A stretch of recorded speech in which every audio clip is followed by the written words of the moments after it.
Hi guys, morning, welcome back to our channel, and today we're going to drive this X5 Xdrive45e. This is the hybrid version. Just look at the mega big nostrils, so handsome.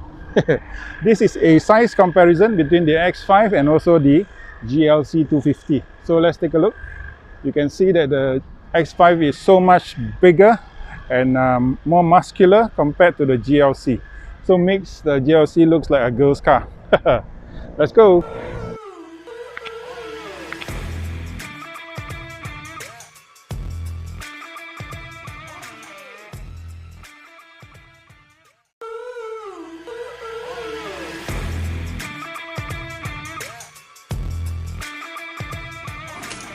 Hi guys, we are now in the BMW BMW X5 Xdrive45e. This is a hybrid, and this is a 3.0 car.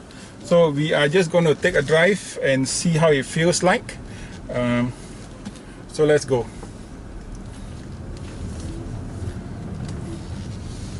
This car comes with an adaptive suspension, so you can actually raise the height or reduce the height, which is quite nice. Okay, making the car more flexible.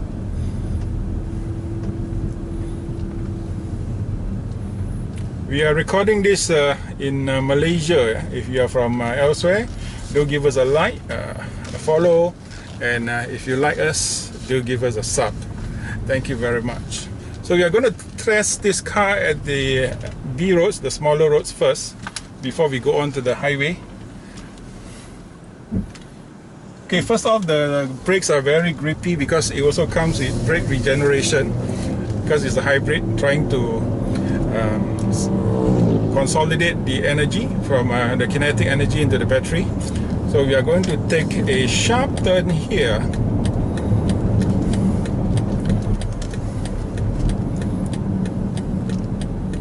Into the small roads. Okay, there's some cars, so we have to wait a moment, and here we go. Okay, the transition between the hybrid and the petrol engine, you can feel a little bit of vibration when the transition, during the transition. Okay, yellow lines, these are very mild yellow lines, almost fading. We can't feel anything. We can't feel anything. We just did a test drive on the same road with a Bentley Flying Spur. Okay, look at the sharp 90-degree turn, very nice. This car handles much better than the Bentley, which is a plus for an SUV. I'm comparing a right handling and comfort of an SUV to a premium sedan. And the steering for the X5 is so much lighter than the Bentley Flying Spur. Very nice, very nice. You don't get much body sway, very minimal body sway. Handling of beamers are always very good. Okay, look at that. Another 90-degree turn. You can feel a bit of body sway. That's given because sometimes because we turn the steering in not a very smooth manner. Brakes are grippy. You get your brake regeneration. We are now in sports mode.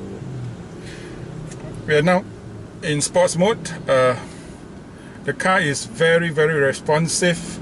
Pickup is almost immediate for such a big, massive car. I love the right height because it gives me a very good view of all my surrounding. I find this car a little bit big, a little bit too bulky, but having driven this car for maybe 10-15 minutes, I'm already used to it.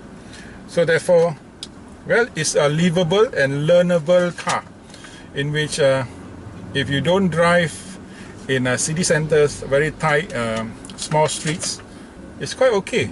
And for long distance, I think this will be a very comfortable cruiser. Okay, these are slightly thicker road breakers, yellow lines. We can hear it, but we can't really feel it yet.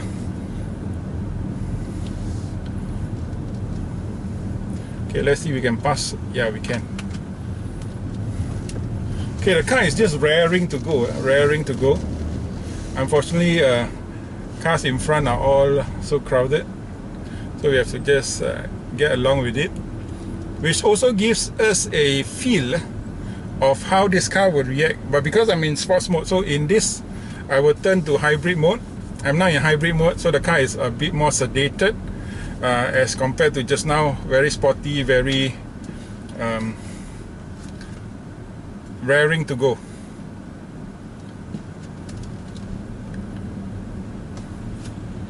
Okay, let me try electric, since so many cars in front. I'm in electric mode now.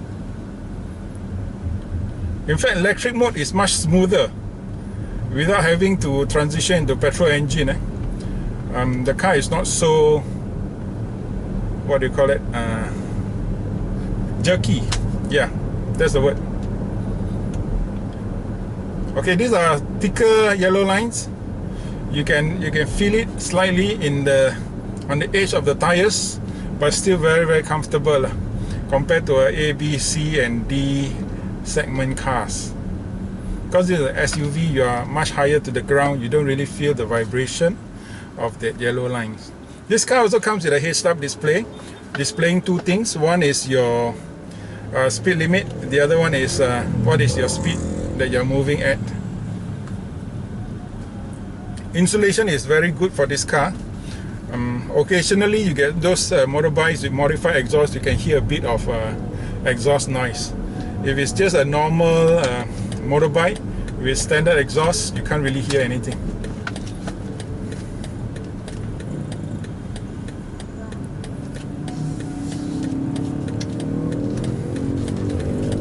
Okay, let's I'm still in electric mode, so I go into hybrid mode. We'll test the pickup of the car a bit. So look at how responsive the car is. Very responsive in terms of pickup. In fact, I like the throttle response much more than my favorite car, which is Volkswagen Tiguan, the Tiguan R line, because the throttle response for Beamers have always been fantastic. Two things Beamers excel in, BMW excel in the steering feedback, BMW excel in the throttle response. Yes, sometimes when you buy a underpowered BMW like a 3 Series 2.0, 1.6, yeah, the throttle can be a bit lag, but that's because the engine is not capable. For this kind of very capable engine, especially with dual power, hybrid power, fantastic throttle response, amazing. The Volkswagen Tiguan R line loses a bit on the throttle response, and even the Volvo XC60, yes, it has a lot of power. You step on it, but somehow the feedback, or rather the linearity of power and response is not as good as the Beamers. Yeah, granted, the XC60 has got very much power, 400 Newton meters of torque, 400 horsepower, 600 Newton meters of torque, but still a bit lacking in the sense of feedback. Still a bit sluggish. But with this Beamer, no, it's not. This Beamer comes with an adaptive suspension, therefore as you are cruising on undulating roads, you can feel a little bit, what do you call it, a bit of, can you see my hand? What am I trying to describe? You feel like a bit floaty, but that is very minimal, very minimal. So therefore the ride of maybe the Volkswagen Tiguan is a bit more even, okay, versus this one. But this only happens on undulating roads. On the flat road is fantastic, right? And the gripe is a very small gripe, and this is really trying to pull needles out of haystack. And this car, you just see, listen to the surroundings. Let me open the window on the left.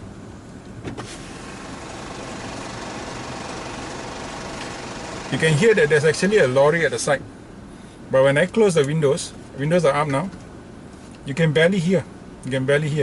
So the insulation is amazing for this car. almost as good as a Bentley, because we just test drove the Bentley before this, prior to this. So anyone who is interested in this car is a used car. This is a 2020 model BMW X5 Xdrive 45e 3.0, and is selling for 380,000 ringgit. If you're interested, click on the description below to get the phone number of the seller, and the location of the car is actually Melaka. So amazing car to be had, and at this price, with 2 years already on the clock. Mileage is a bit high, 113,000 kilometers. 113,000 kilometers. But do check out the warranty for the car.